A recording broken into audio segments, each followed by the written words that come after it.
Okay, great. Well, great. Well, thank you, Alyssa. So, as Alyssa said, my name is Bill Keys, and I am the program manager at International House Philadelphia.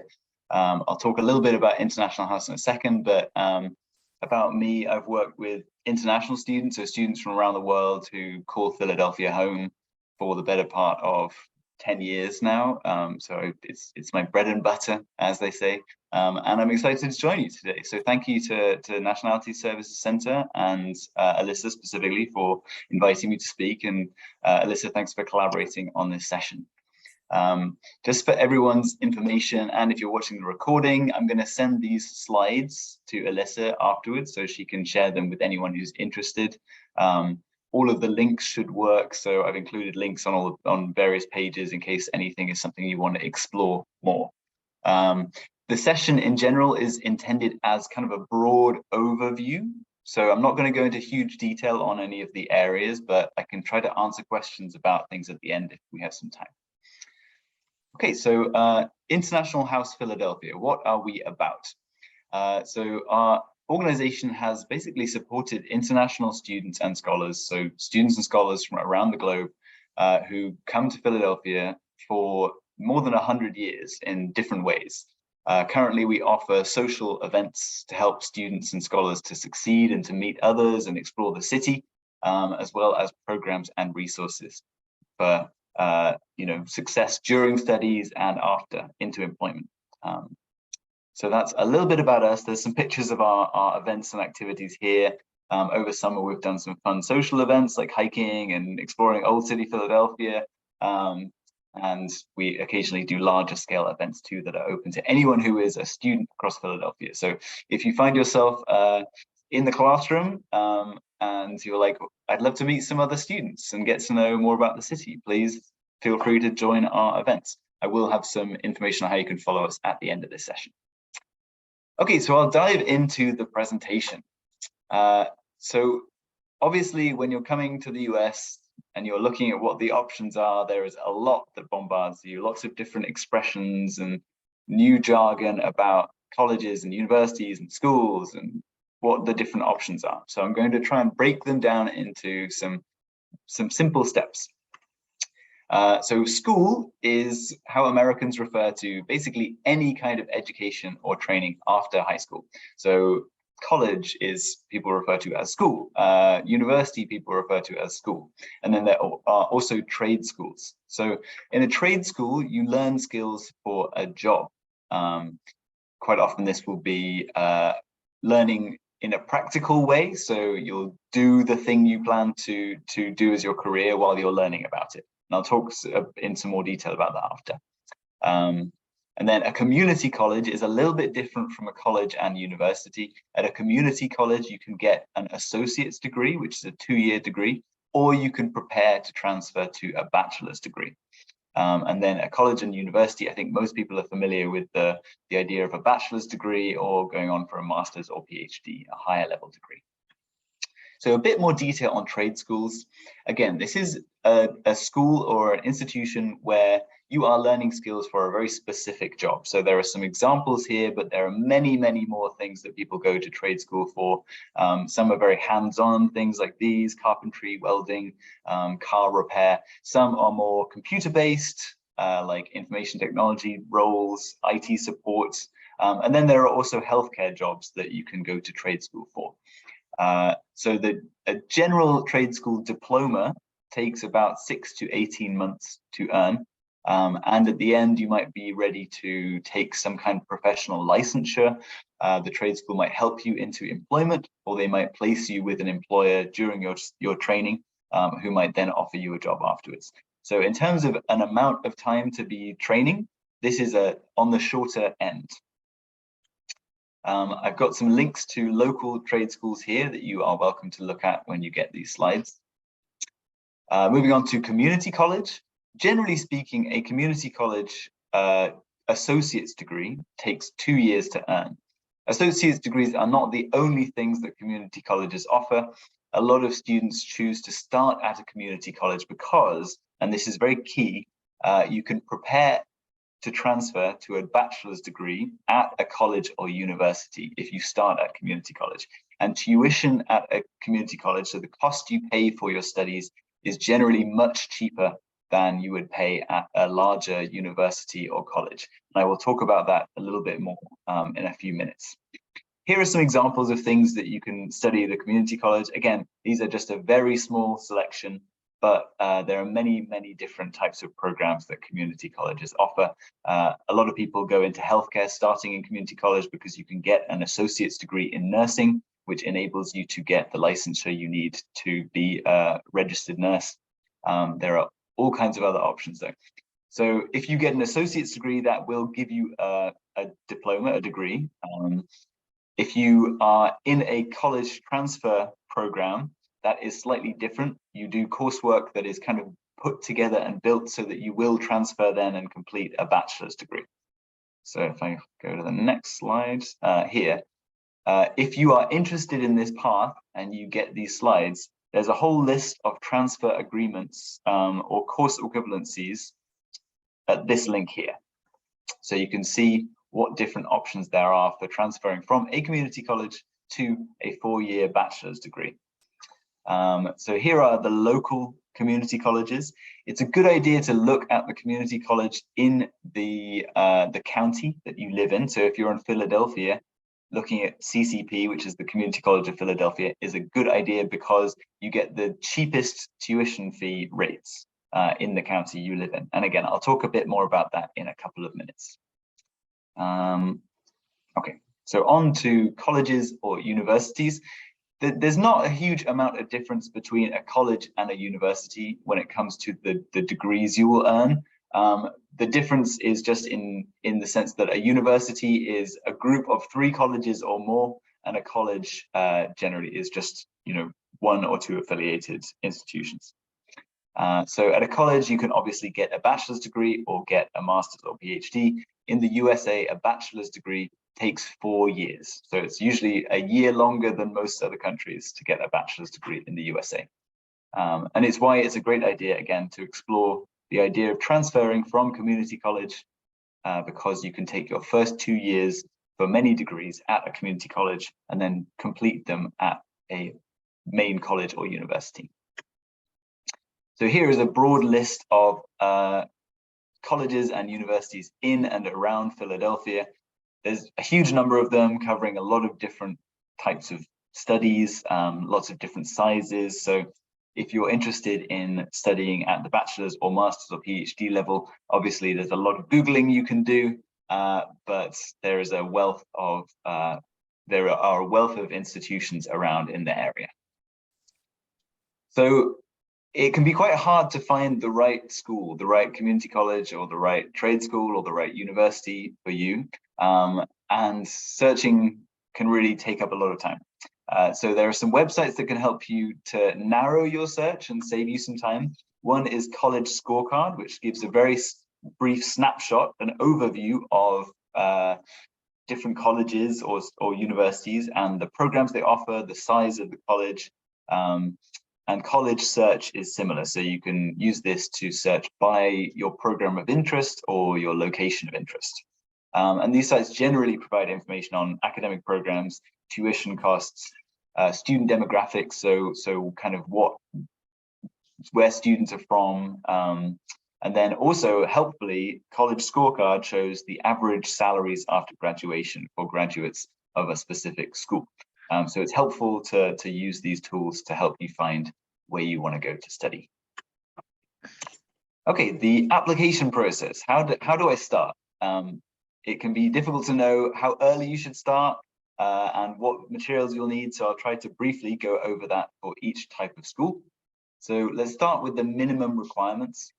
At a trade school, the basic requirement is you must be 17 or older, and you need to have some kind of high school diploma or GED.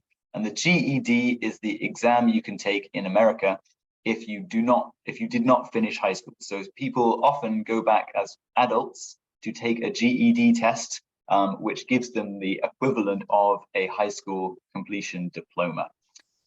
So if you did not complete high school in your own country, you can take the GED here, and that is an equivalent. If you did complete high school outside the country, you might need to get the documentation proving that. If you're applying for trade school or any of the other schools, you will need something to show that you completed high school.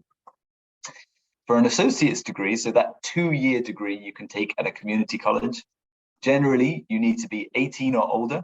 You must have a high school diploma or a GED again. And then some community colleges also require that students have English proficiency. Not all schools, but some of them. And we'll talk a bit more about this in a minute. At the bachelor's degree level, again, similar to the associate's degree, you need a high school diploma or GED. And then with your application, you probably need to write a personal statement, which is kind of an essay about your professional and study goals. And most bachelor's degrees require that people have English proficiency. So it's a specific level of ability in the English language.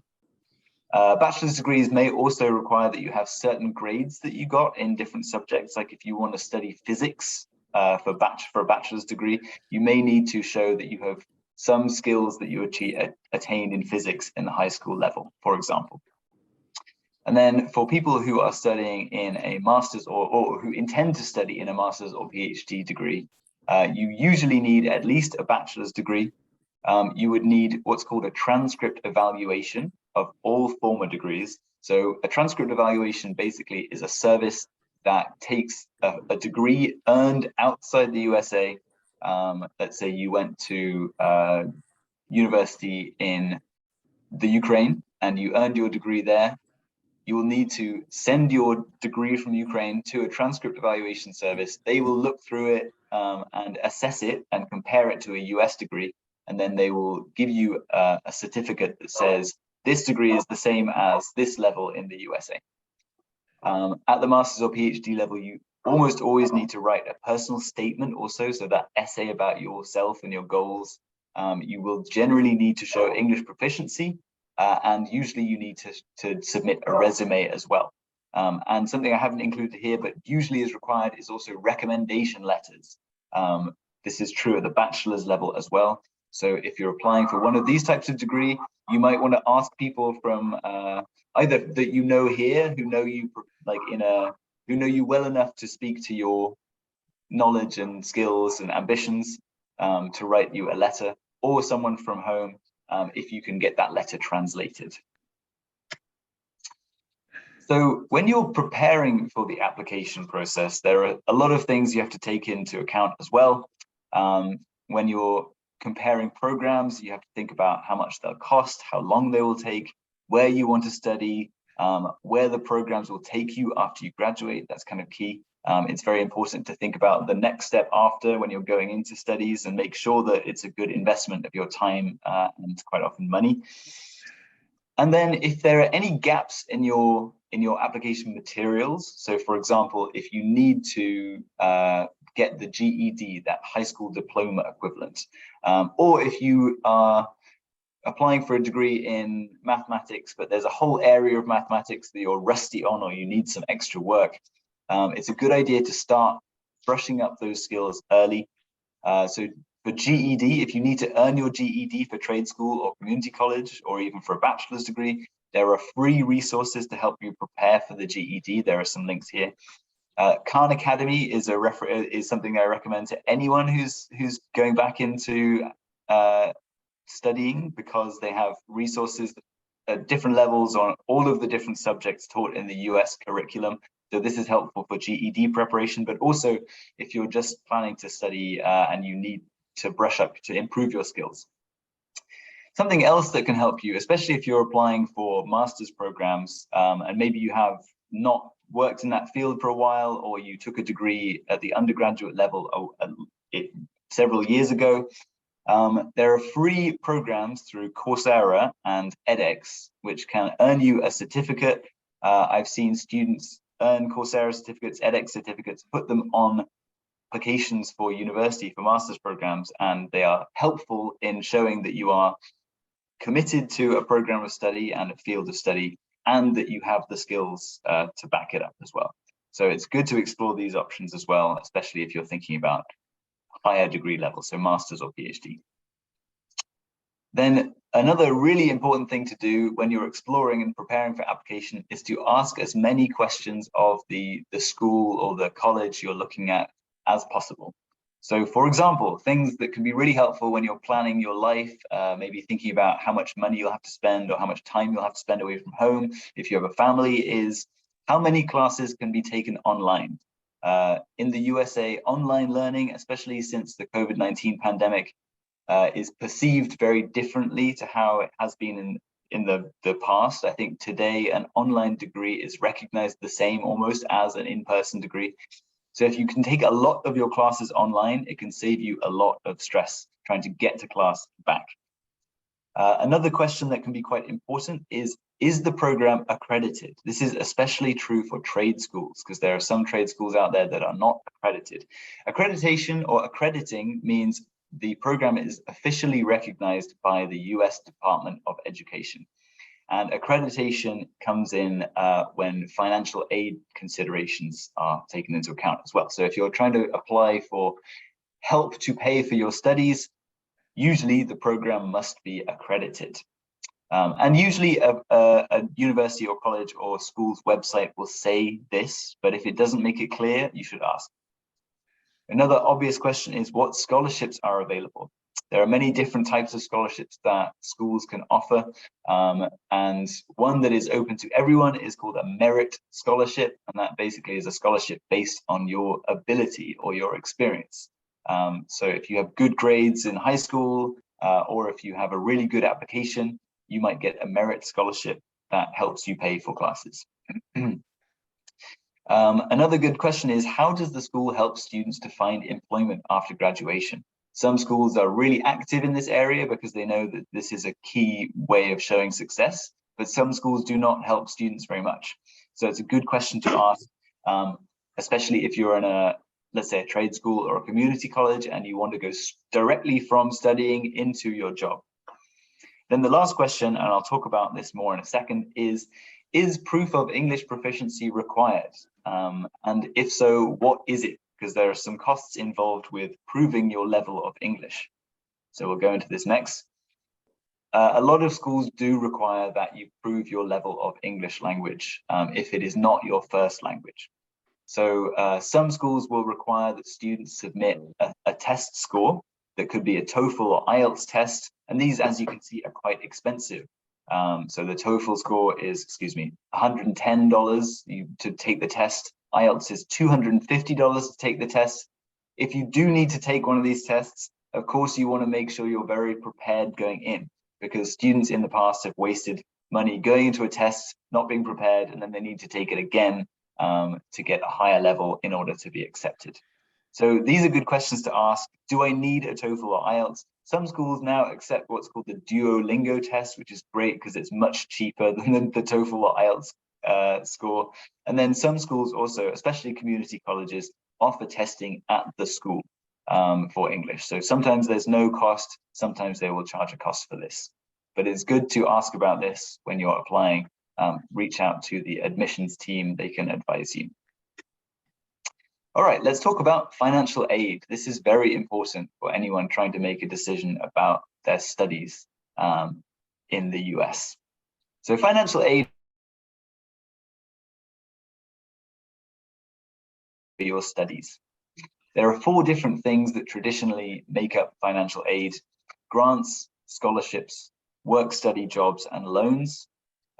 Financial aid can be federal aid, so from the US government, or it can be other help to pay for school, whether it's private or public. So grants usually are public, they're federal money. This is aid that's based on a student's need. So you have to demonstrate need, and I'll talk about that in a second. Grants go directly to the school to cover your tuition. Scholarships is money that it can be like a merit scholarship, like I said, based on academic or other achievements, or it can be a need-based scholarship too, so a federal scholarship. This money also usually goes directly to the school.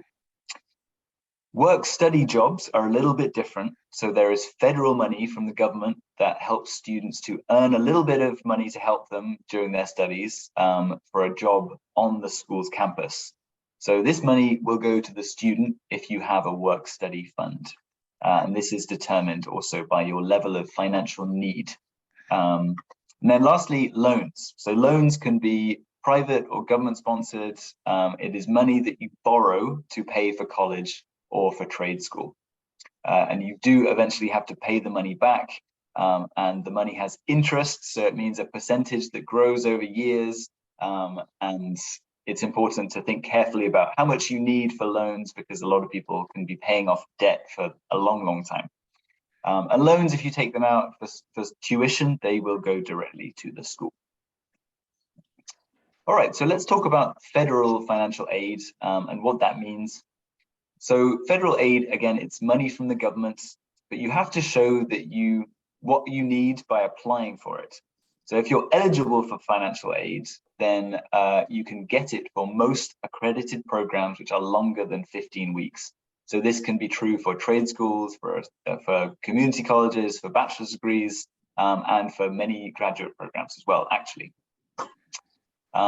Many students in the US can submit what's called a free application for federal student aid. Now, if you're going into the application process, you will hear this term used a lot by people who think you understand what it means, FAFSA. So people talk about the FAFSA a lot. It is the application for federal aid. And in this application, basically, you're showing the government how much money you have and how much money you might need in order to be supported through your studies. And when you've submitted it, the government will respond to tell you how much financial aid you can get. And it can be a mix of these things, so grants, scholarships, work-study jobs, and loans. And then every year, a student will submit a new FAFSA if they are eligible to.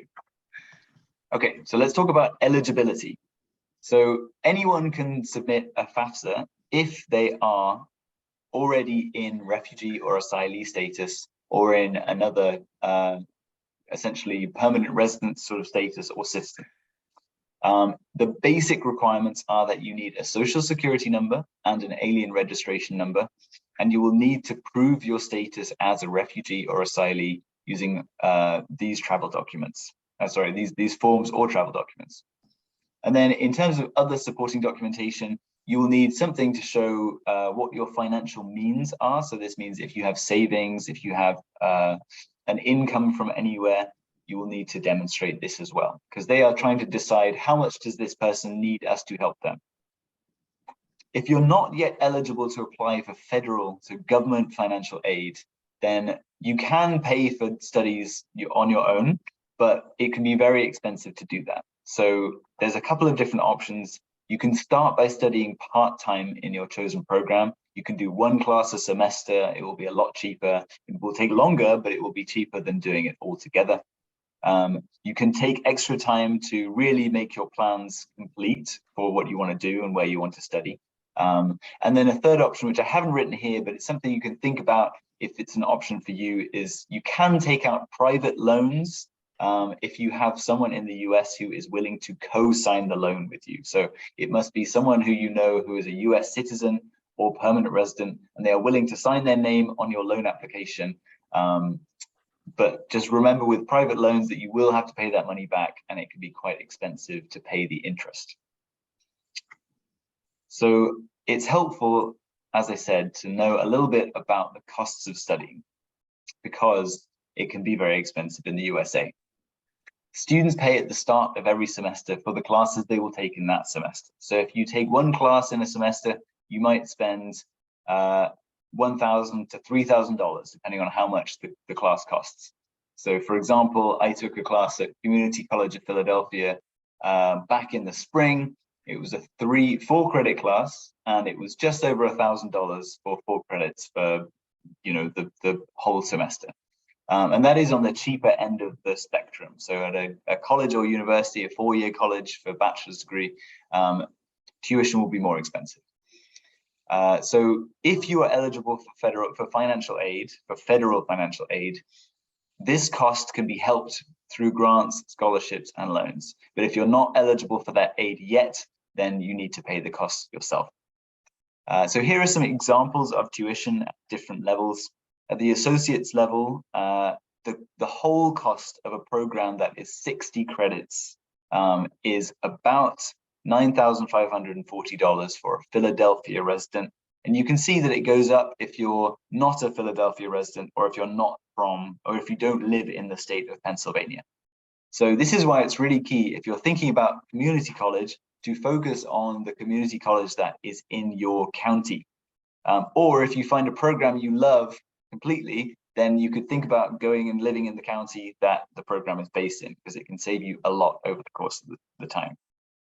And this is just an example I found for a local community college. Of course, the costs vary from program to program and from college to college, but I thought I would share an approximate idea of what it can cost. And then a bachelor's degree, again, it's very hard to say exact costs for tuition because it's very different depending on which school you look at. But as a very rough estimate, this is an example I found from a local university that is sort of not on the cheapest end of the spectrum, but also not the most expensive, for the whole cost of the program over 4 years for tuition.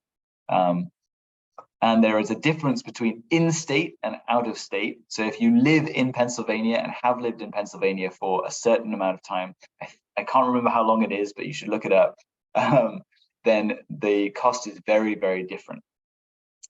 So these are things to bear in mind also when you're making your plans for what you want to study, where you want to study, and how long you want to take to study those things.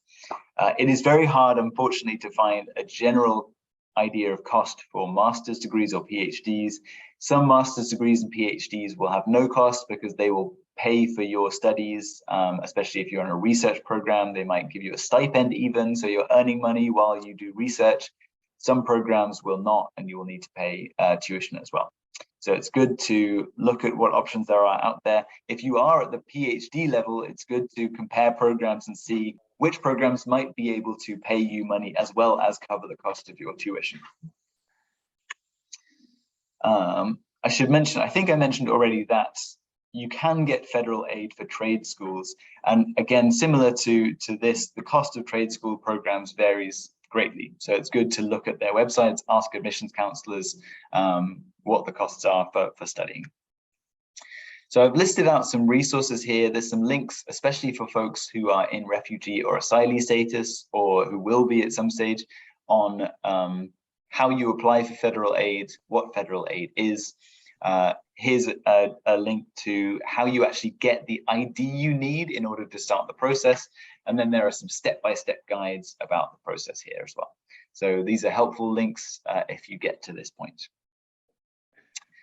And that is it as far as my presentation goes. So feel free to ask me any questions. I will try to answer them if I can. Otherwise, I will point you in the right direction if possible. So does anyone have any questions? Yes, I have a question. Yeah, go ahead. Thanks so much. It was so informative. If someone has like a bachelor degree and he wants to, like evaluate his or her transcript here in the US, so where is the good, organization that can, evaluate the degree and then she can apply for the master here in the US? Yeah, I'll put a link in the chat for a transcript evaluation service that almost all universities will accept. So there are some colleges and universities that do this process themselves, but that is a little bit rare. So it's blanking on its name right now. Oh, I remembered it. Okay. So this organization is called World Education Services, and they make the process quite easy. I'm actually going to stop sharing my screen for a second, and then I'll put this in the chat. So World Education Services, they help you along the way. There is a cost involved. It might be $200 and something to pay for the transcript evaluation. But when you have it, you can use it to apply for different colleges and universities at the same time. So it's an investment in some ways. And the other thing that I will mention with transcript evaluation is that schools might require a different level of evaluation. So some of them require what's called a course by course, where they look through every course you took at your previous degree. and then compare it to a US program so they can get a very exact idea of what your grade should be here and what material you covered. Others will be satisfied with a general evaluation that just compares your grade overall. So it's a good idea to make sure you know which one to pay for so you don't have to pay twice. But thanks for that question. It's a really good one. Thank you so much. You're welcome. Any other questions?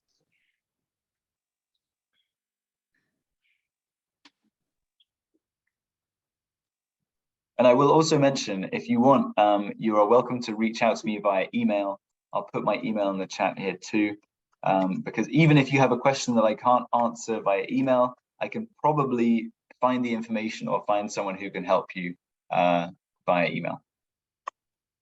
I saw a question at the bottom. Yes, I will share the recording and I'll share the actual presentation as well so that everybody could see that. And I think I see Shabnam, your hand is raised if you want to ask your question. Oh, yes, thank you. Actually, good morning, everyone. So my question is about the federal financial aid. So the federal financial aid is something like that we are not going to pay it back to the federal. Yep. So that money should be for us, for helping of us, not paying back. Sure. Yeah. So there's a bit of a difference. So there are different types of aid. There are the grants, scholarships, work study, and loans. So if you get a grant through federal aid, that you do not have to pay back. If you get a scholarship, you do not have to pay that back. Work study money, you do not have to pay back. It is only the loan that you will have to pay in return. If you take out a loan, you are tied to that loan until you have paid it back. Thank you. You're welcome. Yeah. Was that enough of an answer? Did you have another part of the question, Shabnam? Oh, no, I'm done. Thank you. I see Raymond has a question. Yep. So my question has to do with the English proficiency test. Is there a site that will prepare students so that by the time they are ready to take it, they have done some prep work for it? There are different resources out there. Yeah, let me see if I can find a link for that. There are some, if you look online, there are some sites that try to make you pay for the tests, which can be expensive and a little bit pointless, but let's have a look. See if I can find a practice test here. Yes, okay, so I've got a link here, especially if you are required to take the TOEFL tests, you can take a practice test on this site. And there are lots of other resources too. If you just Google free TOEFL practice, free IELTS practice, those are good resources. If it's a Duolingo test that they require, which is the cheaper one, that's a very general measure of your skill. And I think Duolingo might offer free practice tests as well. And they have an app as well, which is all geared towards language learning that you can download. Thank you. I see the question from Hadi. If someone hates a test, will the university talk in person and see if it's better than in the test? I think, unfortunately, most of the time, no, they won't do an in-person interview, which is frustrating, I understand, because a lot of people do not work well with tests. But it's a good reason to prepare carefully for a test. Usually the test is broken down into different parts, so it's a little bit, I have found language tests to be less stressful in the past than some other kinds of tests. I know that's not true for everyone because, but the way it works is you'll get a reading section, which you read and answer some questions on. There's usually a writing section and a grammar section, which tests, it will give you a sentence and asks you what you could substitute one bit of the sentence for, or how you could rephrase the sentence, or ask generally what the sentence means. But as far as I know, I'm sorry, I don't think many schools do offer a conversation, for example, or an interview in exchange for a regular test.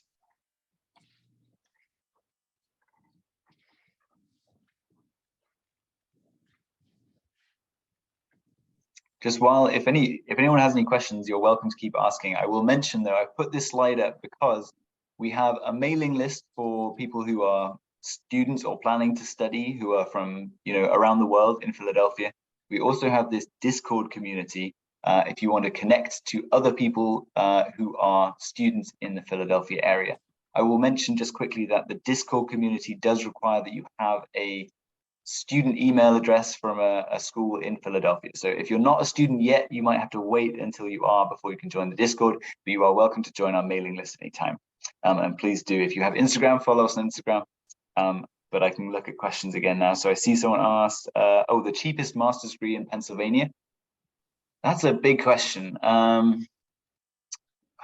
mean, if you're looking for the cheapest, you probably want to look at the state university system. So there are lots of universities across Pennsylvania that are part of a state school system, and all of them have they include in their name they say, for example, Westchester University of Pennsylvania, or there's an Indiana University of Pennsylvania, and because they're a state university, the tuition rate is lower. So it's a good idea to look at some of those state schools. But even then, it depends a bit on the field that you're planning to study in. So depending on what your program is, if you're looking at, you know, engineering compared to an MBA, the cost will be very, very different. So I have one more question, like if, you know, you said like the engineering field and the MBA is different, like, does the GRE required for the master degree here in the US, like to, you know, get into the university? Thank you for asking that. I appreciate it, because I meant to talk about that during the presentation and I forgot to. But there are some schools that require a GRE score. It is less and less nowadays. So many schools, especially during the pandemic, when it was quite hard for students and applicants to take GRE tests, they made the GRE test optional. Some schools will say that if you have a GRE score, then you should submit it anyway, because it can help to show that you have specific skills. And in general, that is good advice, because if you have a degree from another country and it's hard for the school to really understand what coursework you've done, even if you have a good transcript evaluation, sometimes it can be a little bit unclear. A GRE can help to show that you have all of the general skills across the board that the program will need, especially in a kind of science area.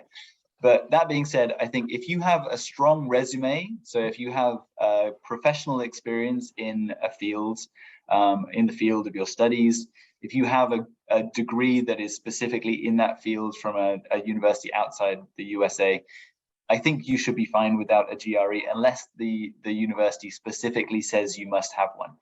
But it's probably a good idea to ask them, like, if they say GRE is optional, or if they say no GRE is required, you know, it's always worth asking the question, will this help me, or is it just unnecessary extra expense? Thank you. Another question, what's the handle for the Instagram to stay in touch? So you might be able to see it on this slide, but it is, I'll put it in the chat as well. It's iHousePhilly. Sorry, iHousePhilly. That's it. I was about to say @something.com, but no, iHousePhilly. I see a question about cybersecurity. So again, unfortunately, this is, I don't know what the cost of a cybersecurity degree would be. That would be something that you could compare using one of those the websites I shared on the school search slide.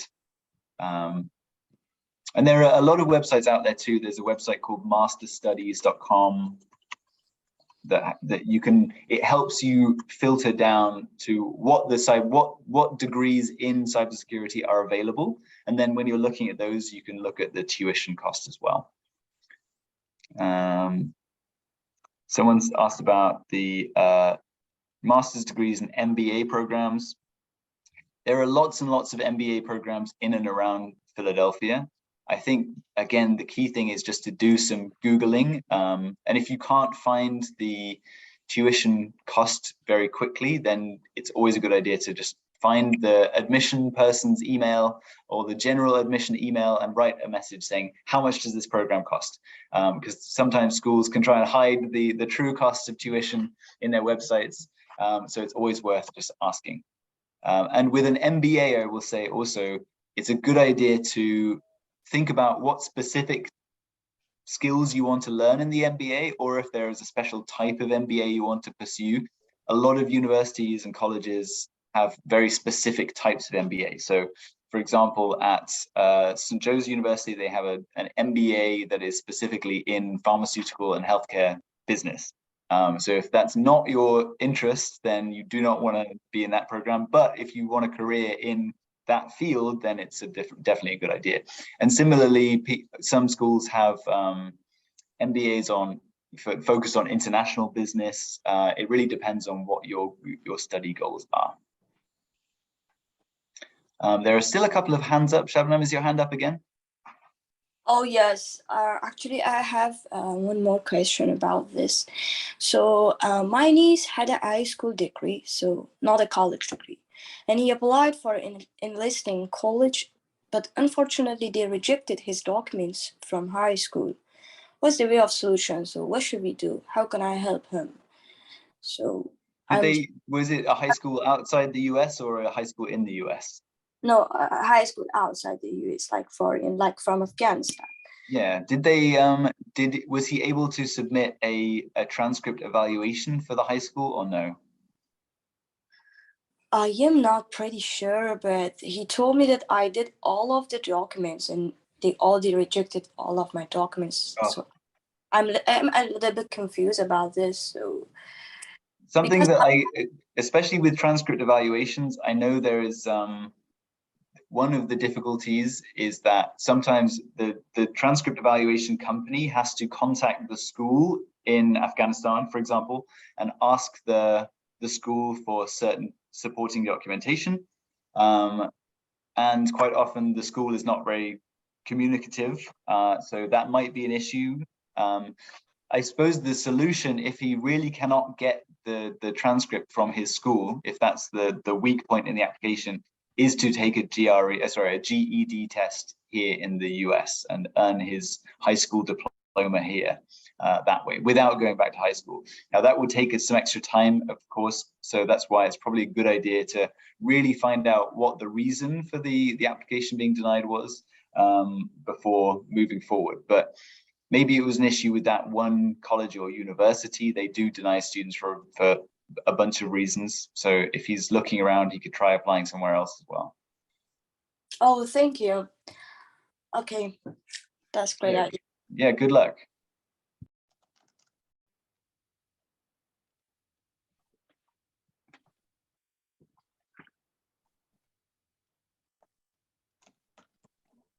Any other questions? Yeah, can I ask one more?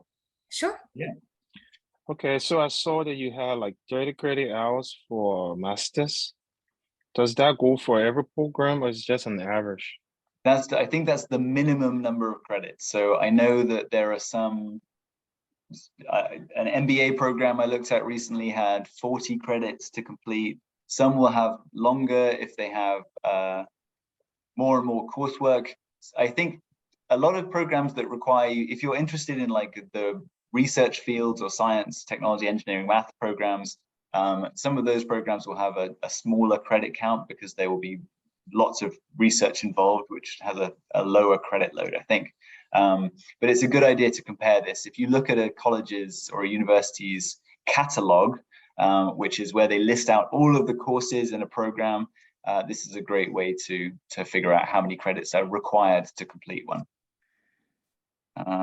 USA degree status and values in other countries, that's a good question too. So I would say, I made a point about online degrees earlier and how in the USA, online degrees are recognized and respected. But I have found in the past that outside the USA, students who get an online degree here it might not be recognized by, for example, a Ministry of Education in a different country. So that is something to think about with online learning. In general, though, the degrees from the USA have quite a high level of respectability around the world. I think in general, and this is my opinion mostly, but US institutions, US universities and colleges have a strong reputation, especially if they are like well accredited and recognized. There are websites like usnews.com that has rankings of schools, so you can show, if you're talking to an employer in another country about where you went to university in the US, you could show the ranking of the school by going to a site like US News. Oh, sorry, I meant to put US News in the general chat. I can't find everyone. Oh, everyone's there. Right.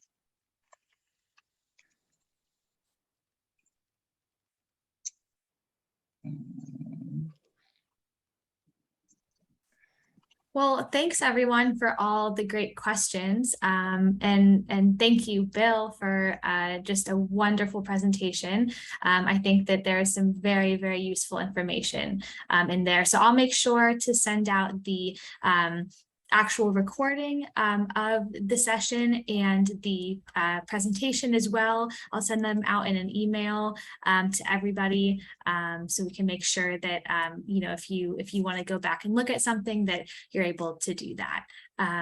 So unless there are other questions, Bill, thanks so much. It's been a pleasure. Yeah, thank you so much for having me. And anyone is welcome to reach out via email if you have other questions, or even just questions about International House and what we do. So thanks again. I hope everyone has a lovely rest of the day. And I'm going to sign off. But take care, everyone. Okay, bye.